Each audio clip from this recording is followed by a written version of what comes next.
everybody, I'm Rose Smith from AbsoluteSoulSecrets.com, and I've got the lovely Leo April horoscope.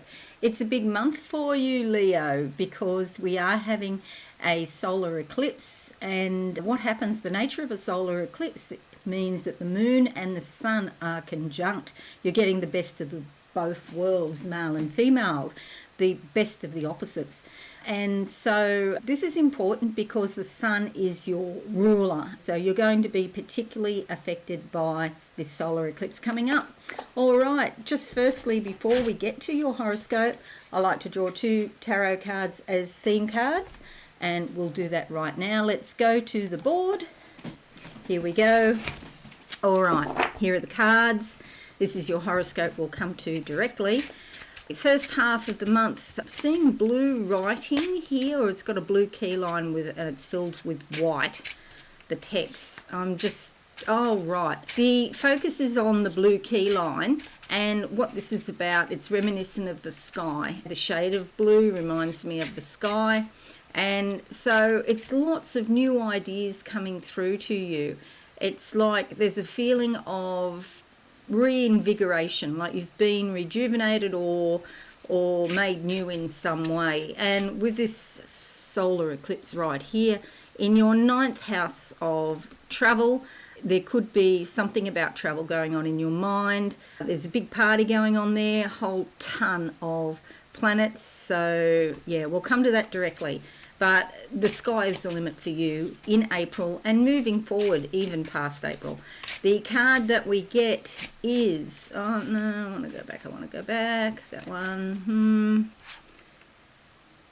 that one is the Queen of Pentacles. This is about you looking after your finances in a particularly intelligent way. This person is astute financially. Often it's a feminine energy, a woman. But she takes action. She just doesn't think about it, she does it. She's seated on a gold throne. She's in complete control of her finances. Sometimes we get thrown a curveball or something like that, but you can figure out a way around it. Usually this person can be quite generous too. Even though they know how to deal with money, they don't waste money, they can be generous to their friends and loved ones with it. So finances is on your mind, or are on your mind during April. Second half of the month, what do I see for you, dear lovely Leo? The swords are coming out to cut tie from maybe any situation that doesn't really suit you. And so you might see issues going on, and you could easily be drawn in, but then you're saying, no, not going there, I don't fancy all that drama. And so you cut yourself away from things that are not helpful for you. So the card that comes up, I'm getting that something work related, just put a question mark over that. So the second half of the month, the card is the Moon card, being in touch with your subconscious. This is where your intuition is really living and coming from. And there's something here about the gut, the abdomen. Maybe you develop sensitivity to foods, or you discover that you already have sensitivity to different foods. And maybe you're a little bit careful about what you put in your body, particularly chemicals or anything like that. So this is good because the solar plexus, it looks after your digestion, but it's also the seat of authority and power. And anything to do with absent fathers or parents can sometimes give you the desire to eat the wrong foods or overeat, for example. And I feel like you're working on your authority, your own authority in some way. The wolf dog here is about teaching and learning, so you might start learning new things, and it's possible down the track that you could start teaching those things as well. But the subconscious is a vast place, so there's lots of different elements and any number of ways to start. Look to the moon for guidance. You are ruled by the sun. The moon is the opposite, and so it's important that you get in touch with this energy. It is a major arcana life. It is a major arcana card. It could change your life. And that's not just for April, that's for some considerable period. All right, so bear those 2 cards in mind. Now I'm going to make this bigger like that. So you will see that there is a lot going on in the top part of your chart here. Your life is more public in some way. There's probably a focus on work or career, life direction, but there's also a focus on travel. You could be planning more travel, different travel, going somewhere. You may have just come back from somewhere, but it's on your mind with this big planetary party in your house of the higher mind. You could also be thinking about study or spirituality. How can you grow your life? The travel, the study, and the spirituality are just different vehicles for growing your life. And so the world is a big place. Some of you may even change residence and decide to move somewhere else where you can maybe grow your life in an easier fashion. So there has been some sort of injury here. Maybe you've been reticent to do this. Maybe you've kept yourself small in some way, but this is in the process of being healed. All right, there's no aspects here to start the month with, so you don't need to worry about that. Mercury is going retrograde from the 1st of the 4th to the 25th of the 4th. And there's also a week either side of these dates where the Mercury retrograde energy is coming on or going off.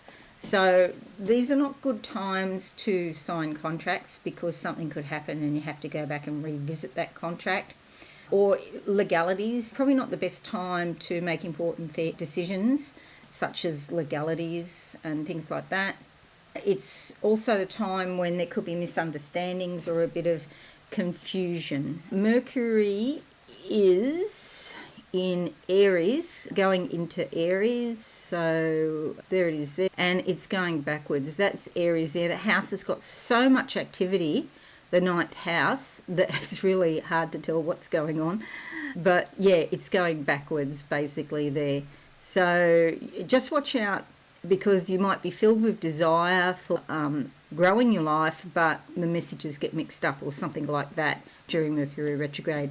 Venus is also joining the party here, bringing a beautiful, courteous, sort of smooth flowing energy. Venus also looks after finances, so hence that's probably part of the reason this card has come out. You'll be careful with your money, but she will encourage you to overspend or to buy luxurious items. It's fine if you can afford it, but yeah, obviously be sensible with your money. The solar eclipse also here, bringing new beginnings. It's like you're excited and you discover something that you didn't know and you want to follow it through. It's like curiosity is really bubbling up, and this solar eclipse brings actual physical new beginnings. It's not just thinking about it or feeling it, it's actual physical changes to your lifestyle as a result, and that could last for some months. It can last up to 6 months before or after the actual eclipse, so these new beginnings may have already started and they'll continue on for a while. The sun moves into Taurus here in your 10th house, bringing a lot of insight, I want to say the word wisdom, around your career and your life direction. The way you're handling it is very wise and in a very sage manner.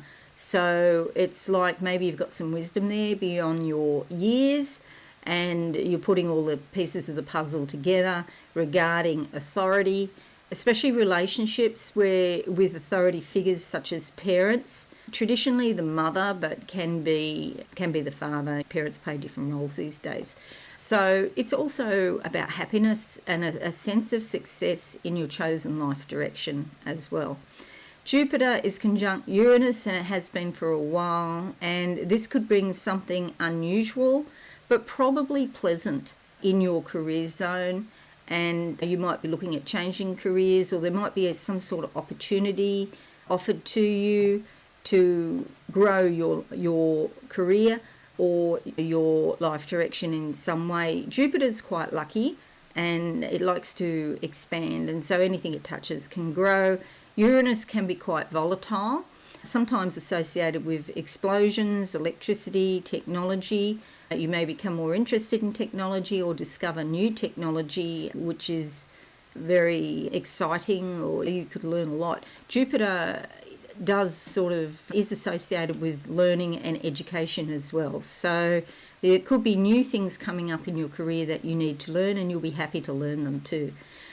All right, so full moon is in Scorpio down here in your house of home and family. There could be some intense feelings as you're changing and growing your life and your career, that your family will need to adjust to the decisions that you make, and that could have some sort of impact on your home or your family. If you're in a large home, you may decide to downsize if it's so much maintenance and everything like that, especially if the prices are good in your area, and they're quite good like in Australia. They're just, well, it's good if you're a home owner. It's not very good if you want to be a home buyer, put it that way.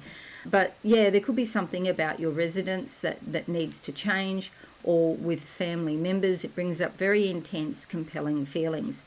Venus then moves into Taurus on the 29th, bringing beautiful, smooth-flowing relationships with your co-workers if you're working, wonderful relationships with authority figures such as your parents. Even if you don't get on with your parents, not everybody does, there's breaking of the ice, and Venus sort of smooths it over, especially if you've had a recent disagreement or a not so recent disagreement that's still hanging around.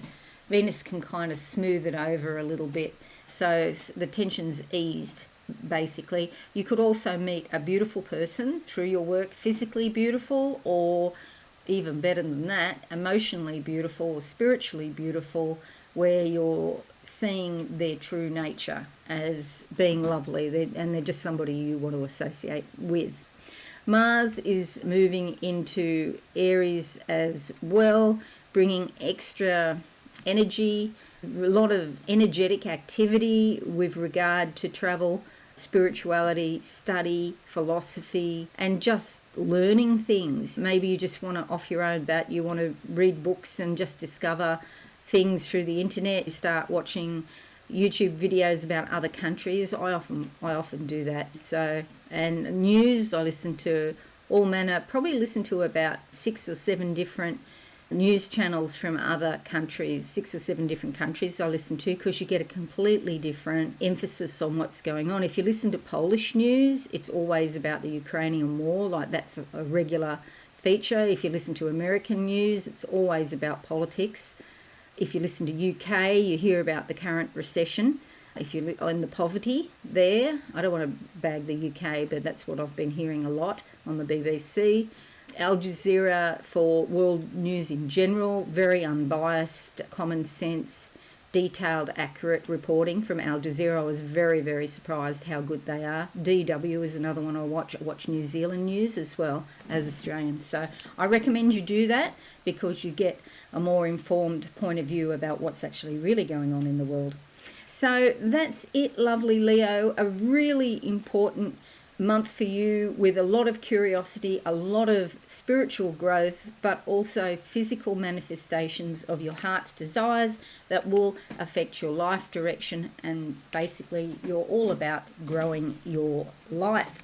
So thanks so much for watching. I really appreciate it. Leave a like and a comment, and subscribe if you're not a subscriber. Thanks again. I'll see you all again soon. Bye for now.